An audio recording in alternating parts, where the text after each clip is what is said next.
Muy buenas tardes. Bienvenidas y bienvenidos a un nuevo programa de Voces por las niñas, niños y adolescentes. Hoy es un programa muy especial con una invitada súper especial a través de la plataforma Poder de la Palabra y 11 más que también nos visualizan. Hoy, como en otros programas, estamos convencidos que proteger a la niñez y adolescencia es tarea de todos. Y tarea de todos en diferentes formas, en diferentes especificidades, desde la familia, desde el colegio, desde la comunidad, la cuadra. Todos y todas somos responsables de proteger a las niñas, niños y adolescentes. Y hoy tenemos muy especial a una institución que es miembro del sistema de protección, pero la institución a la cual me refiero tiene un papel fundamental y por eso estamos tan contentas, licenciada, de que hoy nos pueda acompañar. Y les estoy hablando de la Procuraduría General de la Nación. Así que es un honor que estén con nosotros el día de hoy y por favor, preséntese a esa audiencia. ¿Qué tal? Muy buenas tardes a todos. Como lo había comentado aquí por la licenciada, vengo en representación de Procuraduría General de la Nación. Mi nombre es Carla Elizabeth Godoy Toc y actualmente soy la coordinadora de niñez y adolescencia aquí en Quetzaltenango. Mucho gusto. Pues encantada que hoy esté con nosotros y que pueda compartir con toda nuestra fiel audiencia en estas plataformas que ya le había comentado. En especial a Poder de la Palabra, que tiene la posibilidad de pues llevar este mensaje a muchas personas. Quisiéramos empezar este programa analizando algo importante, que es muchas de las situaciones que son invisibles, muchas de las situaciones que violentan a los niños, niñas, adolescentes, son situaciones que ya son vistas como normal. Entonces, cuéntenos, licenciada, ¿qué podríamos hacer, ¿no? O cuál es el papel fundamental de la PGN? Y en este caso, quiero empezar por ahí, viendo cuáles son esas situaciones y después hablamos un poquito de qué hace la PGN. Pero cuáles son esas situaciones que más están afectando actualmente y que, como decía, pueden ser como invisibles porque ya las vemos como normal. Muy bien, muy buena pregunta. Bueno, recordemos que cualquier tipo de violencia nosotros ya lo tenemos estigmatizado que tiene que ser visible, ¿verdad? Algún golpe, alguna lesión, que se requiera de algún examen médico, ¿verdad? Para determinar la gravedad. Pero ¿qué pasa con esas lesiones que nosotros no vemos, ¿verdad? O las catalogamos como invisibles. Como había indicado usted, este tipo de circunstancias ya se han normalizado dentro de un núcleo familiar. ¿Qué ejemplo podemos tener? Por ejemplo, cuando algún niño, niña o adolescente recibe alguna humillación o cierto rechazo. Tal vez nosotros como adultos no miramos esa magnitud del daño emocional que les podemos causar, pero eso es un daño ya invisible que le podemos ocasionar y que puede repercutir a futuro. También lo podemos observar dentro de los conflictos familiares de violencia. A veces papá y mamá están peleando, discutiendo, tienen algún conflicto y lo hacen en presencia de los niños. Muchos consideran, bueno, son temas personales de la familia y ahí tiene que terminar, pero a veces no es así y eso ya se ha normalizado dentro de el núcleo familiar, ¿verdad? Y es lo que nosotros le podemos llamar como una violencia invisible. No la absorbamos, pero sí la podemos determinar, ¿verdad? Por ciertas investigaciones que nosotros podemos realizar como institución. Excelente, licenciada. Y nos interesaba mucho empezar con esto porque las más visibles es la violencia física, y en especial la violencia física, el que deja moretones, laceraciones. Hemos sabido de casos donde hay desprendimiento de cabello, por ejemplo, y no hay que llegar hasta esos extremos para considerar que es violencia, ¿cierto? Igual que la violencia sexual, el acoso escolar, como un caso que recientemente está viralizado en algunas plataformas donde puede llegar hasta la muerte. Y como decía al principio, PGN es parte de un sistema de protección. Hay muchas instituciones que tienen un rol importante en la protección de las niñas, niños y adolescentes, pero como tenemos el honor de tenerla hoy con nosotros, quisieran que le cuente a nuestro público cuál es el rol fundamental de la PGN y qué la diferencia de las demás instituciones en la labor de protección. Muy bien, bueno, uno de los roles fundamentales, ¿verdad?, de Procuraduría General de la Nación y que ya es un mandato legal, es que a través de su sección especializada de Procuraduría de Niñez y Adolescencia, su objeto principal es la de velar la protección y restitución de los derechos del niño, niña o adolescente que ha sido víctima de, por ejemplo, de algún maltrato, de alguna violencia, como usted había comentado, pero un dato muy importante es cuando ellos carezcan de un representante legal. Cuando está papá o mamá, nosotros no podemos intervenir porque ya hay quien vele por sus intereses, pero cuando eso falta en el hogar, nosotros fungimos esa tutelaridad, ¿verdad?, a favor de los niños. ¿Qué nos diferencia como institución de otras? Número uno, nosotros no somos una institución que tenga que investigar o sancionar. Nuestro final, o sea, nuestro fin principal es poder velar por esa restitución de esos derechos que fueron vulnerados, ¿verdad?, hacia el niño o niña.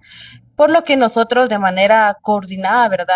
Realizamos un procedimiento interinstitucional donde ya coordinamos con el Ministerio Público, con los centros de salud, con el Hospital Regional de Justicia y otras, ¿verdad?, que se encargan de velar por el bienestar de los niños. Eso sería lo más importante de esta institución. Excelente. Y en este trabajo, que como usted dice, ustedes se convierten en el abogado del niño, en el tutelar de los derechos del niño. En este sentido, digamos, ¿cuál sería como una invitación al público para que tengan confianza en la PGN? Porque no es ni que investiga, como decía usted, sino le conviene y compete el tema de la restitución. ¿Cómo podremos tener confianza en decir, ay, sí, si yo veo algo, si yo identifico algo, la PGN? ¿Será que podremos confiar en PGN? Es la Claro. pregunta. Bueno, número uno, lo más interesante y lo más primordial es fomentar la cultura de la denuncia. ¿Qué pasa? Que a veces algún vecino, un familiar o algún conocido no quiere denunciar porque tiene miedo a alguna represalia o qué van a pensar o nada más la denuncia se va a quedar ahí, no van a realizar nada. Con nosotros pues no es así, ¿verdad? Más cuando es tema de niños pues es una urgencia totalmente inmediata y una verificación inmediata. Nosotros la recibimos y garantizamos la confidencialidad correspondiente. Entonces eso es lo más importante. Denunciar no es ir a acusar a alguien, sino activar un protocolo para que las instituciones se puedan mover a favor de nuestra niñez. Y ha sido muy esencial dos cosas que usted ha dicho. Primero es el temor a las represalias.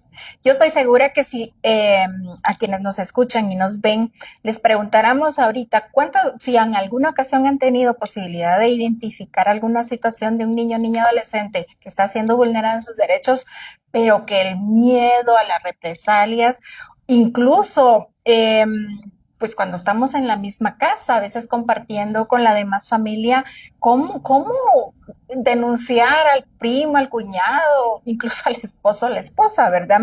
Entonces, las represalias sí son una de las principales causas por las que no nos animamos a denunciar. Y pues es un miedo real, por supuesto, es un miedo real al hecho de qué van a decir en mi familia, por ejemplo, o qué me puede ser el violentador, porque estamos hablando de personas violentadoras que si hacen alguna situación desfavorable con los niños, también la pueden hacer conmigo. Entonces, ante este miedo tan real, licenciada, y que usted también ya lo mencionaba, pero si nos podría ampliar un poquito, ¿qué garantías de confidencialidad y seguridad ofrece la PGN tanto para el adulto que reporta como para la niña, niño, adolescente que decide alzar su voz? Porque también hay que decirlo, los niños, niñas, adolescentes también pueden alzar su voz y hacer estas denuncias ante la PGN. Claro, bueno, nosotros como institución siempre a las personas que llaman, ¿verdad? Normalmente siempre dicen, fíjese que yo no quiero ningún problema, ¿verdad? Quiero evitarme algún conflicto con mi familiar, porque lastimosamente los mayores casos que nosotros miramos es cuando algo pasa dentro de un núcleo familiar, cuando el agresor está dentro de ese núcleo familiar. Entonces, ¿cómo evitar esta persona denunciante ese conflicto que puede generar entre familia, ¿verdad? Porque tal vez el primo violó a la sobrina o viceversa, porque sí ha pasado. Nosotros pues les comentamos, ¿verdad?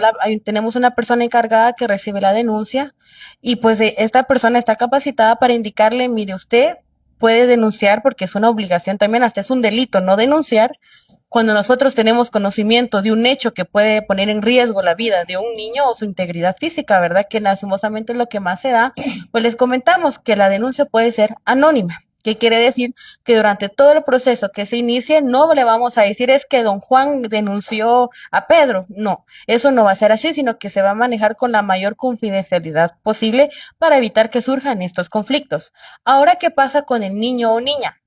Número uno, nosotros garantizamos una protección de estos datos personales, tanto del denunciante como del niño. Por ejemplo, aquí surgió un principio muy importante que es el de la no revictimización, ¿verdad? Nosotros por eso es que tratamos de hacer un abordaje principal, integral desde el primer momento para evitar que el niño pues siga siendo víctima de volver a contar lo que le pasó cuando son hechos que le han dolido, ¿verdad? Le han afectado no solo físicamente, sino también emocionalmente. Entonces nosotros siempre dentro de todo el proceso manejamos mucha cautela. Asimismo, cuando nosotros coadyuvamos, por ejemplo, con el Ministerio Público, toda información que se transmita entre ambas instituciones tiene que ser con confidencialidad, porque hasta nosotros podemos incurrir, ¿verdad?, en algún delito por revelar situaciones que no corresponden. Entonces, es una responsabilidad de doble vía. Excelente. Mientras usted nos comenta estos datos, entonces pensaba en qué importante es que los adultos conozcamos esto, porque si el niño está teniendo miedo, si el niño está sintiendo temor y nosotros lo logramos sentir, o sea, es porque la dimensión de la situación es muy grande. Entonces, la responsabilidad ciudadana que tenemos y lo que usted decía es muy interesante, se puede incurrir en delito, porque al tener conocimiento del caso, el no denunciar, estamos también siendo cómplices. Entonces, la invitación, estimadas y estimados audiencia, es que si somos conocedores de una situación, es llamar a la PGN, ya vamos a compartir los datos y con la seguridad que profesionales de alto nivel, como estamos viendo hoy a nuestra invitada Magister Carla, que reciben la información y que inician el proceso. Creo que el dolor de un niño y una niña no puede ser indiferente para nadie, porque los niños y las niñas por sí mismos no se pueden defender. Si nosotros sentimos miedo, imagínense ellos y ellas, ¿verdad? Entonces, qué importante es que nos haya comentado esto y darnos la certeza que si llamamos y podemos compartir esta información, pues es confidencial y pues inicia un proceso que es lo más importante. Hemos tenido en Guatemala el tema de la migración muy latente. Quetzaltenango es el cuarto departamento donde más niños, niñas y adolescentes retornan. Y estoy hablando de que no retornan con sus papás, sino retornan en solitario, no acompañados. Entonces, quisiéramos abordar un poquito con usted el tema de la reinserción o la reintegración de los niños, niñas y adolescentes que han estado en situación de movilidad. Y entonces quisiéramos que usted nos ayudara con ideas de cómo debe actuar las familias y las escuelas, y escuelas también comunidades, podríamos decir, para garantizar a los niños, niñas, adolescentes retornados un lugar seguro, un espacio donde volver sea lindo. La verdad, muy interesante esta pregunta porque lastimosamente es un tema que a veces no mucho se aborda, ¿verdad? O no es tan bien compartido. Estos niños, pues número uno, pues es una lástima porque a veces ellos salen de su país de origen con tal de buscar otro tipo de vida u otro ambiente que sea aún mejor del que venían, ¿verdad? Y regresar a eso es un choque emocional que ellos pueden tener. El tema de la reintegración familiar no termina al momento que el niño llegue a la familia, sino que es un proceso largo donde ellos necesitan un acompañamiento integral de la familia, donde no exista un rechazo ni una discriminación, ¿verdad? Donde él se sienta seguro. ¿Qué podemos hablar de los establecimientos educativos? Ellos tienen que tener un programa y establecer un entorno inclusivo, ¿verdad? Para que el niño pueda sentirse seguro de ir a este establecimiento, ¿verdad? Así como con los líderes comunitarios, crear un entorno seguro donde ellos se sientan tranquilos y no estar con ese rechazo, porque si no, ellos mismos buscan hasta la manera de poder volver a salir cuando esa no es la finalidad, ¿verdad? Porque son no acompañados. Quiere decir que algo está pasando en casa que debe de ser visto, ¿verdad? Y debe ser pues resuelto hasta de una mejor manera. Excelente. Un tip que nos pudiera dar como un lineamiento para evitar esa discriminación que usted dice o el estigma, ¿verdad? Porque el caso de un viaje, el éxito sería llegar, pero también el éxito es regresar y regresar bien y regresar con la familia y con potenciales Ujú. que se obtienen a través de una experiencia como esa. ¿Nos podría contar, licenciada? Bueno, tal vez un tip que les podría dar es que exista una comunicación asertiva y una escucha también asertiva. ¿Por qué? Porque a veces la familia piensa que al niño no le pasa nada o al adolescente y que todo fluye bien cuando no es así. Entonces considero que si desde casa comenzamos bien, eso va a generar que sigan bien las cosas, ¿verdad? A través de una comunicación asertiva. Excelente, nos Ujú, parece maravilloso porque a partir de lo que decimos se infundan nuevas normas sociales, a través de lo ujú. que decimos se infundan de repente más esperanzas, ¿verdad? Así El yo es, te apoyo, exactamente. bienvenido desde esa perspectiva Ujú. positiva. Am, ¿Puedo imaginar cuántos casos tiene PGN de niñez y adolescencia? Pues Pues son bastantes. sí, es, Sí. nos hemos visto igual en, en datos de las diferentes instituciones del sistema de protección. Quetzaltenango también tiene el cuarto lugar de situaciones de desprotección a nivel nacional.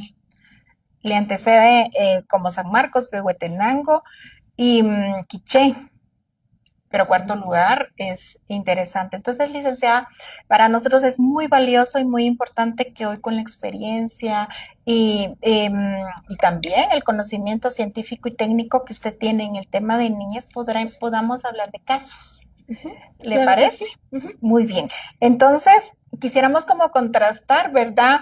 La realidad de los casos con los protocolos que ustedes siguen, porque también parte de la no denuncia, usted misma lo decía, es que pueden pensar que solo se denuncia y el caso se queda así. Y no, la verdad que tiene todo un proceso, ¿verdad? Así es. Entonces quisiéramos analizar cómo se aplican los protocolos en las situaciones que atiende la PGN y le comparto un primer caso. Y se los comparto a ustedes también, pensemos qué harían ustedes desde el punto de denunciar. Y pensemos en niñas y niños que trabajan en un mercado en un horario escolar y sin un cuidado parental. O sea, no está mamá, no está papá, sino son los niños que salen a vender con su charolita y que están en diversos lugares. Entonces, ¿cuál es el protocolo de acción, licenciado?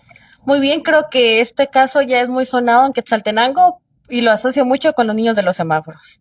Creo que todos nos hemos dado cuenta de los niños que venden no solo en el mercado, sino que se mantienen en el semáforo vendiendo dulces, chicles, llaveritos o flores. ¿Qué pasa? Ahí cualquier persona puede llamarnos, se recibe la denuncia y de manera inmediata nosotros vamos a verificar, ¿verdad? Número uno, tenemos que identificar quiénes son los responsables, porque el niño o niña está solo. ¿Qué está haciendo un niño vendiendo cuando debería estar recibiendo clases, verdad? Que es la pregunta más importante. Entonces nosotros tenemos que ir a verificar eso. Si existe alguna vulneración, por ejemplo, al derecho a la educación, a la integridad física, porque imagínense aquí con tanto semáforo, con tanto tráfico, ¿qué pasa? Un niño en la calle chiquito, porque todos nos hemos percatado, no es algo que uno sea indiferente y no, yo no me doy cuenta porque no es así. Entonces, ¿qué hacemos nosotros? Realizamos la verificación, hay un equipo especial que está conformado por investigador, está conformado por una psicóloga y está conformado por un trabajador social, ¿verdad? Que ellos hacen ese trabajo de campo para establecer si existe o no una vulneración a los derechos fundamentales de este niño y si está y si aparece después de la investigación del familiar, preguntarle qué está pasando. Y si se determina que hay una negligencia en el cuidado, los padres no son responsables, sí se inicia el proceso de protección, ¿verdad? Se piden las medidas, dependiendo, ¿verdad? Si es horario hábil, nosotros pedimos las medidas al juez de niñez competente, pero si ya es un horario inhábil, por ejemplo, 7, 8 de la noche, lo pedimos al juzgado de paz para iniciarle el proceso de protección al niño y pues número uno, buscar un recurso idóneo que pueda garantizarle esta restitución del derecho a la educación en lo que el juez competente, ¿verdad? El juez de niñez decide con quién se queda el niño o si no existe otro familiar que pueda cumplir con esa capacidad social y psicológica, como última ratio tenemos lo que es que el niño sea ingresado a un hogar, ¿verdad? Situación que nosotros no mucho compartimos porque nosotros tratamos de que prevalezca siempre el derecho a la familia, que el niño siempre se quede dentro de la familia. Entonces, este es el protocolo que nosotros tenemos de acción cuando, por ejemplo, nos llaman, ¿verdad? De que un niño está vendiendo solito, porque lo asocio mucho a estos niños de los semáforos, porque es la misma situación, y es por lo que la gente más denuncia y dice, ¿y PGN dónde está? ¿Qué está haciendo? Pero no se imaginan la magnitud del protocolo que nosotros tenemos que realizar, ¿verdad? Porque al final la decisión, quien la toma es el juez. Nosotros indagamos en la investigación social, en el niño, en la familia, pero quien toma la decisión al final es el juez. Muy bien. Bueno, este es muy esperanzador lo que usted nos dice, porque díganme ustedes que nos están viendo, si no es un sentimiento muy frustrante el que uno siente viendo a los niños en pleno sol, incluso en la lluvia, con una capita muy liviana o caminando entre vehículos o en las aceras que son angostas y que no están, o sea, están tan marcadas las vulnerabilidades y los riesgos que están de caerse, no sé, cualquier cosa, incluso el tema de trata, que los capten. Bueno, creo que me conmueve mucho ese tema porque es de los más visibles que pueden estar en una sociedad. Así que, entonces, ya sabemos, ahora sí nos puede contar el número donde Sí, pueden. pueden abocarse número uno a la institución, ¿verdad? Y si tienen donde apuntar, pues es la segunda calle, 2-55, zona 6 de esta ciudad, o llamar al número 77-67-5702. Excelente. Entonces no hay excusa para decir, bueno, me quedo indiferente porque entre la indiferencia y la persona que está vulnerando está el niño. Entonces está siendo víctima de dos situaciones Así es. muy crueles de parte de nosotros los adultos.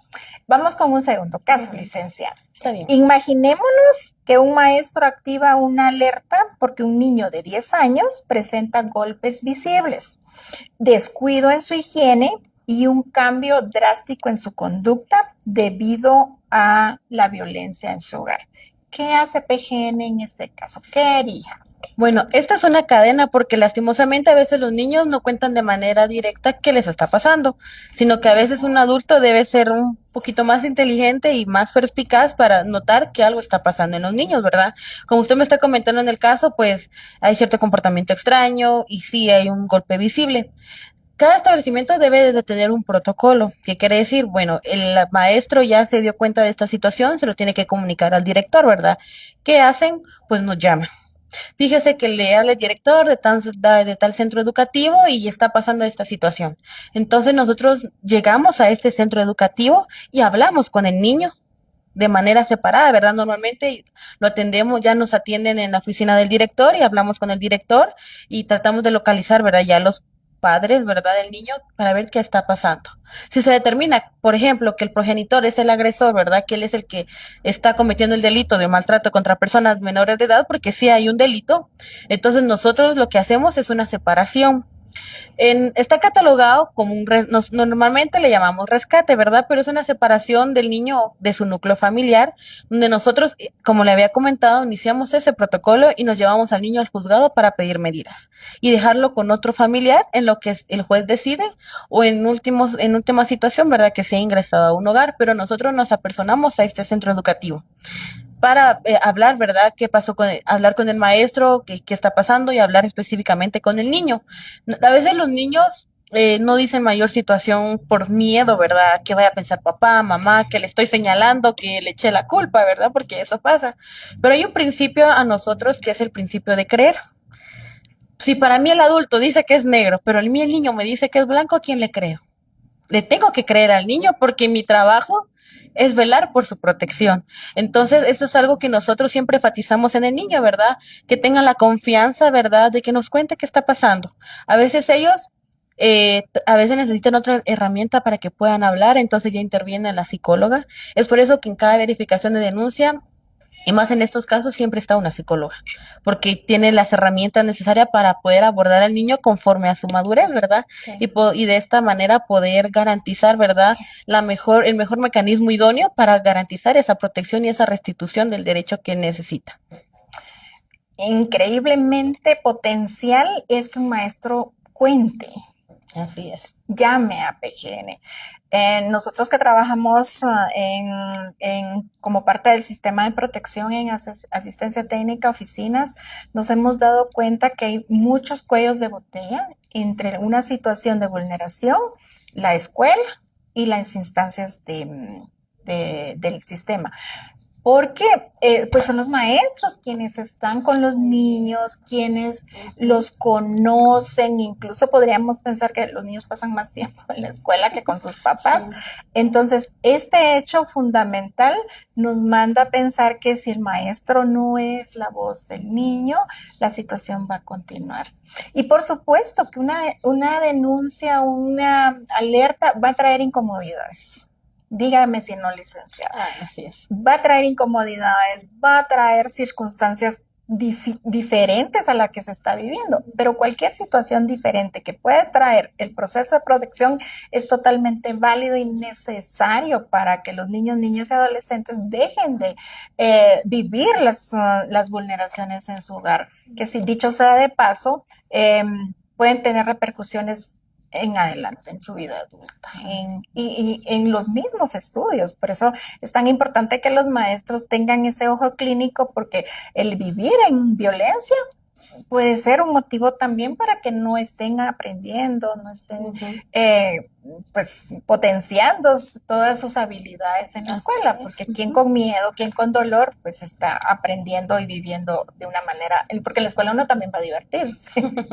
Entonces es muy importante y muy valioso que señoras y señores maestros denuncien. Y aquí está la cara visible y amigable de la PGN, que está ahí en la PGN, que está ahí y ella está atenta a todos estos procesos. Quisiéramos hablar de otro caso, que es muy recurrente ahora, tener un teléfono. ¿Quién no tiene pantallas, verdad? Y sabemos que la violencia también puede estar ahí. Entonces, licenciada, ¿qué ruta se activa si una adolescente de 15 años es víctima de extorsión o difusión de imágenes íntimas en redes sociales? Bueno, esta es una pregunta que cobra auge cada vez más, ¿verdad? Porque ya se están, bueno, en otros países se están ya regulando delitos como el sexting, el ciberacoso, porque ya ahora, como usted lo había comentado, ya hay más facilidad de tener acceso al Internet. Miramos un niño de 8 o 9 años ya con un teléfono, cuando en otros tiempos eso no pasaba. Uno llegaba a un frijolito y hasta ahí, pero ahora los niños tienen acceso a redes, también a juegos. Este tipo de plataformas también es una red de captación para estos niños, porque uno no sabe con quién está hablando el niño detrás de esa pantalla.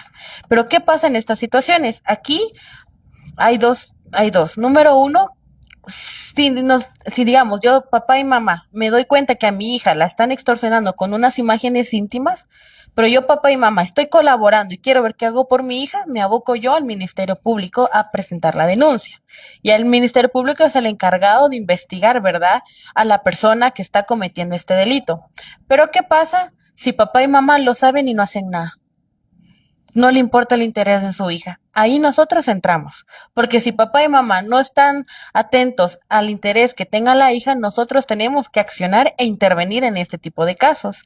Es por eso que normalmente el Ministerio Público, cuando mira cierto conflicto entre los progenitores del adolescente, nos da la intervención a nosotros para que verifiquemos, lo tomamos como una denuncia y nosotros verificamos si existe ese conflicto, y si es así, nosotros nos apersonamos al proceso penal e intervenimos para defender los intereses del adolescente, porque papá y mamá no lo está haciendo. Entonces ya nos corresponde a nosotros ser el abogado, ¿verdad?, del adolescente, para evitar, ¿verdad?, y que exista una reparación digna a favor de ella, tanto en un presupuesto psicológico como social. ¿Por qué? Porque quiera que no, esto le generan a ellos un trauma, puede generar un daño al proyecto de vida y un daño psicológico, ¿verdad? Porque a veces ellas ya no se quieren exponer a la calle, se cierran emocionalmente, ya no quieren ni compartir con sus amigas o amigos ni con la familia. Entonces, todo este tipo de delitos sí tienen una trascendencia que en materia penal se debe de reparar. Debe de reparar la persona que ha cometido pues este delito. Entonces, esa es una de las rutas que nosotros pues tenemos, ¿verdad? A veces llega la denuncia y a nosotros determinamos y nos apersonamos al proceso penal, o nosotros mismos presentamos la denuncia al Ministerio Público para que el Ministerio Público pueda accionar. Y esa es la ruta, ¿verdad?, que nosotros como institución tenemos. Excelente. Y no voy a replicar nada de lo que usted dijo, solo quisiera agregar que la vergüenza no sea un motivo para no accionar. Así Porque es. si papá y mamá posiblemente no quieran hablar, puede ser por vergüenza. Pero bueno, ahí es algo que usted decía, es el interés superior del niño el que Así debe es. prevalecer. Ujú. En este espacio, la voz de las niñas y de los adolescentes es nuestra prioridad. Por eso agradecemos tanto a Poder de la Palabra y todas las plataformas que están afiliadas que nos den este espacio para compartir, para orientar, para educarnos y también para desaprender. Hoy me encantaría que desaprendamos que la vergüenza es un motivo para no denunciar, que el miedo es un motivo para no denunciar y que nos empoderemos con el chaleco de la fuerza de humanos responsables para poder acudir a ustedes, ¿verdad? Como PGN. Y, bueno, en este tema de la comunicación, las palabras pueden ser una cosa, los actos visibles pueden ser una alerta, pero también los silencios, licenciada. Entonces, cuéntenos, por favor, desde su visión, ¿cuáles son esos signos o cambios de comportamiento que deben encender nuestras alarmas para detectar a tiempo las situaciones de violencia? Muy bien, aquí quiero recargar un punto muy importante porque, como ya lo había comentado, los niños no mencionan nada de forma directa, por esa vergüenza a veces que usted comentaba, pero sí presentan ciertos signos que uno como adulto debe tener en cuenta, ya sea en casa, o en la escuela, o en el colegio, o en un grupo social. Número uno, que a veces si el niño hacía ciertas actividades y ahora ya no las hace, ¿por qué ya no las hace? Porque a veces tienen un comportamiento un poco más agresivo del normal, o porque se mantienen más tristes, sin hambre, o ya no quieren hacer tareas, ya no quieren ir al colegio. A veces, como papá o mamá, entendemos de que tal vez es parte de la etapa del crecer y lo pueden confundir, pero sin embargo hay señales que sí son muy puntuales de que algo no está pasando bien, ¿verdad? Con ellos, que hay que tomar en cuenta. Entonces uno tiene que preguntarles, porque los niños no lo dicen por sí solos. Sí, Al menos que ellos digan, ya no puedo más, ¿a quién le digo? Buscan a un maestro, fíjese que me están pegando en la casa. ¿Qué hago? Porque ha pasado. Mamá y papá no me escuchan. Entonces, no tenemos que esperar a que el niño haga eso, porque el niño lo demuestra. Ellos son tan inocentes para que uno se dé cuenta de este tipo de situaciones, que uno como adulto debe de estar atento, ¿verdad? Dentro del entorno donde se relacione los niños, ¿verdad? Ya sea en el hogar o en un centro educativo. Wow, me conmueve mucho lo que usted nos manifiesta por dos cosas. La primera es porque eh, como adultos no podemos ser indiferentes a Así esos es. cambios. Sí, no y no. Y lo segundo es creerle a los niños, niñas y adolescentes, que usted ya lo manifestaba en la intervención anterior, porque precisamente en una conversación casual cotidiana que tenía ahorita el fin de semana, y con un caso muy emblemático de violencia sexual que hubo en el país, una persona me decía, pero ¿será que no la mamá manipuló a la niña? Y justamente no, eso los adultos no tenemos que poner como premisa que los niños están inventando porque, y repito, usted lo decía, no tienen esa maldad para plantear una situación como la violencia, las violencias ya, y la extrema que a mí profundamente me conmueve, que es la violencia sexual. Entonces, muchas gracias por decirlo y muchas gracias por usted por tomarlo como una lección del día de hoy, que los niños no están para mentir y que muchas de las cosas no van a ser verbales, sino van a ser expresiones hasta de la forma en cómo se paran y todo lo que usted ya nos dijo hoy. Ay, no quisiéramos que el tiempo se terminara en este programa y pudiéramos platicar muchas cosas más que PGN hace como esta institución que nos hemos dado cuenta que está para proteger a los niños, niñas, adolescentes, pero como ya el tiempo se nos va como agua entre las manos, quisiéramos que usted pudiera dejarnos un mensaje final, algo que usted quisiera compartir para las familias, para la comunidad, para los maestros que como vimos hoy tienen un rol eh, muy fundamental en la vida de los niños y adolescentes. Muy bien, sí, el tiempo pasa volando, la verdad, no se percata de estas situaciones, pero considero que el mensaje más puntual que nuestra audiencia necesita escuchar el día de hoy es que tenemos una responsabilidad compartida. No solo las instituciones tenemos esa obligación, ¿verdad?, de velar por la protección de los niños, sino también desde casa, desde un centro educativo, desde los hospitales, desde un centro social. Tenemos esa responsabilidad, ¿verdad? No solo de denunciar, sino también de, si nosotros, recordemos que los niños son el futuro de nuestro país. Esa es la obligación de nosotros, crearles un entorno seguro, un entorno donde ellos se sientan capaces de desarrollar sus habilidades sin el temor a qué me va a pasar, sin el temor de que en el hogar le va a pasar algo donde atente contra su vulneración, ¿verdad? Algún derecho muy importante, eso es lo más importante. Y fomentar pues la cultura de denuncia, ¿verdad? No podemos ser indiferentes ante estas situaciones, porque quien lo sufre no soy yo, lo sufre el niño. Y si no hay nadie por él, ¿qué va a pasar de él? Si él no tiene las herramientas para defenderse, porque es como lo dicen, ¿verdad? Los niños y niñas adolescentes son uno de los grupos más vulnerables de nuestro país, que quiere decir que requieren una doble protección por parte de nosotros, de toda la sociedad, para poder garantizarles un desarrollo adecuado a su vida y poder estar en un entorno que sea protegido, ¿verdad? Y seguro para ellos. Maravilloso. Que nos quedemos con también con esa lección hoy, que es una responsabilidad compartida del Estado. Y cuando estamos hablando de las instituciones como PGN, pero también estamos hablando de la familia, estamos hablando de la escuela, estamos hablando de la comunidad y maravillosamente de los medios de comunicación, como lo es Poder de la Palabra y todas las plataformas que transmiten este programa. Esta es una responsabilidad que ellos han asumido y que es tan importante porque a través de este medio podemos llegar a muchas personas. Y hoy, llegando con este mensaje, que los adultos no debamos tener miedo para denunciar. Que hay instituciones con una gran responsabilidad, pero también con un gran compromiso, como sabemos que es PGN, y que entre todo esto, la comunicación entre el Estado, la población puede significar mucho para eso, para que hayan entornos seguros, entornos protectores para los niños, niñas y adolescentes. Así que estamos altamente agradecidos. Gracias por la invitación. Ha estado con nosotros. Venga nuevamente para que sigamos hablando de cómo, o sea, prevenir, cómo me quedo hoy también con la intención de saber qué situaciones de desprotección son las más fuertes aquí en el departamento de Quetzaltenango y que nos podamos también invitar a las personas a identificar de acuerdo a esas situaciones. Y bueno, muchísimas gracias. También queremos agradecer profundamente al Centro de Orientación Familiar COFA por facilitarnos sus instalaciones y por ser también amigos de la protección de la niñez y adolescencia.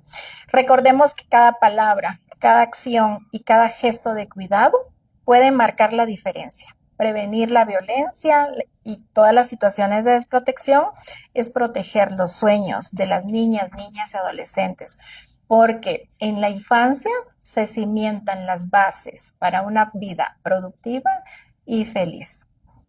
Muchas gracias, licenciada. Gracias a ustedes pues por la invitación, ¿verdad?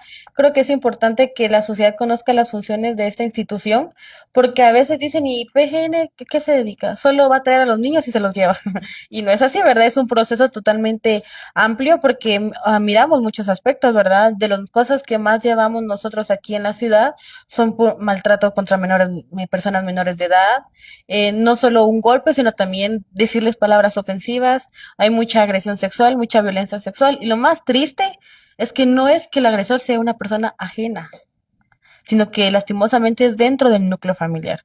Entonces, como sociedad, ¿verdad? Porque me incluyo también, más que represento una institución, soy una persona y también tengo la obligación de que si veo algo que a mí no me parece, necesito ponerlo en acción, ¿verdad? Poner en movimiento las herramientas que el Estado me da para poder proteger a la niñez y adolescencia, que es el grupo más vulnerable aquí en nuestro país y que requiere mucha protección porque lastimosamente los niños antes no eran vistos, ¿verdad?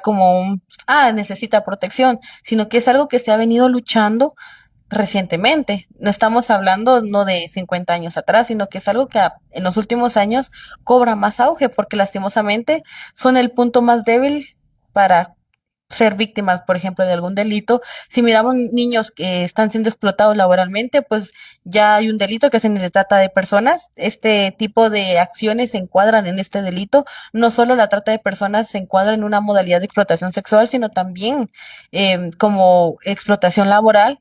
Cuando dos adolescentes se quieren casar, si bien está en la cultura aceptado, pero legalmente ya no, ya es un delito, ya está catalogado como un matrimonio forzado y ya lo conocen órganos de trata de personas de gravedad que dicen las personas y aquí en qué estoy metido, ¿verdad? Entonces, como decía la licenciada, es muy importante, ¿verdad? Denunciar, no tengan miedo porque al final el daño no es para ustedes, el daño es para el niño y como ya les había comentado, siempre se garantiza esa confidencialidad, ¿verdad? De que la denuncia sea anónima si el fin superior es el niño, ¿verdad? A eso se refiere el interés superior, que cada decisión que nosotros tomemos tiene que ser en bienestar del niño. Y ese es el enfoque que nosotros como institución tenemos, ¿verdad? Y que el sistema de protección en favor de la niñez debe de tener. Pues muchas gracias y que sigan haciendo mucho trabajo, no porque querramos que hayan más situaciones de desprotección, sino que hayan mucho trabajo también para que los niños que ya están siendo vulnerados pues tengan la restitución de sus derechos. Muchas gracias por acompañarnos en este su programa, Voces por los Niños, Niñas y Adolescentes.